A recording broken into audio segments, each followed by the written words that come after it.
Көп кабаттуу үйдүн алдындагы жол буга чейин асфальт болгон. Ош электр тармактары ишканасы аймактагы жер астынан өткөн чубалгыларды оңдоо үчүн казуу иштерин жүргүзгөн. Алар өз жумушун бүтүргөнү менен чуңкурлар ачык бойдон кала берди. Союздан бир заң баскан асфальт бар эле, олом жок азыр. Балдарыбыз кайта ойнойт.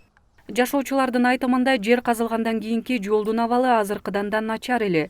Алар Ош РЭД ишканасына тынымсыз кайрылып отуруп, чуңкурлар тегизделди. Бирок мурункудай асфальт жол калыбына келеби деп мындагылар кабатыр.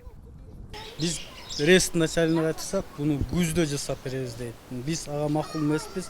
Мунун баарын тегиздеп түздөп, бизге деген азыр кача бир шебен төгүп берсин. Бул жерде балдар ойногонго, алганга, бул жерден силовой трасса өткөн дейт. Мурун Союз кезинде өткөн, биз аны билбейбиз.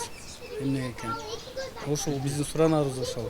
Асфальтыбыз жок, асфальт эми күздө кылат дейт. Жер трамбовка болсун, жер катып калсын дейт. Огочон бир кемпир жыгылып өлөт, бир бала майып болот. Ким буну төлөйт? Ким буну карайт? Кимге кайрылабыз? Сотко кайрылабыз дагы неме беле? Бул үйдүн жашоочуларынын электр тармактары ишканасына башка да нааразычылыктары бар. 35 жыл мурун курулган үйгө аталган мекеме электр жарыгын жеткирип берген эмес. Тургундар электр чубалгыларын өз алдынча тартып алган. Мындан улам жарык бат-баттан өчүп турат. Кооптуу жагдайда түзүлгөн. Маселени чечүү үчүн жашоочулар тиешелүү мекемеге бир нече жолу кайрылган, бирок жыйынтык чыккан жок.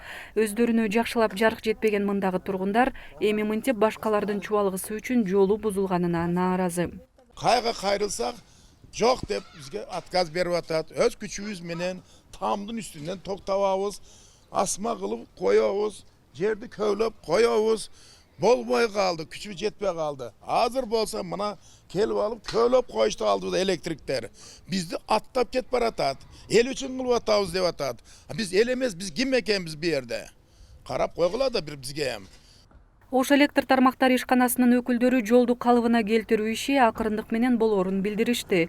Ал үчүн мэрия жана курулуш ишканасы жардам бериши керек. Ал эми обратно восстановление боюнча бул кылабыз, бирок ал жерде бир эле моментте бардыгын асфальттап анан тазалап кеткенге азыр мүмкүнчүлүк жок да бүгүнкү күндө.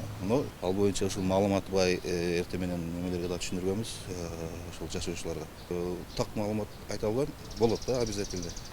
Бул келишимдин негизинде болот деп. Азырынча бузулган жолдор качан оңдолоору белгисиз, себеби каражат жок. Белгилей кетсек, Ош шаарындагы жер астынан өткөн электр чубалгылары 25-30 жылдан бери карала элек. Мындан улам эскилиги жеткен электр зымдарын калыбына келтирүү 2014-2015 жылга пландалган. Жумуштар ушул жылдын ноябрь айларында аяктайт. Мырзайым Жаныбек кызы, Адина Досумбетова, Эдил Эгембердиев, Ынтымак.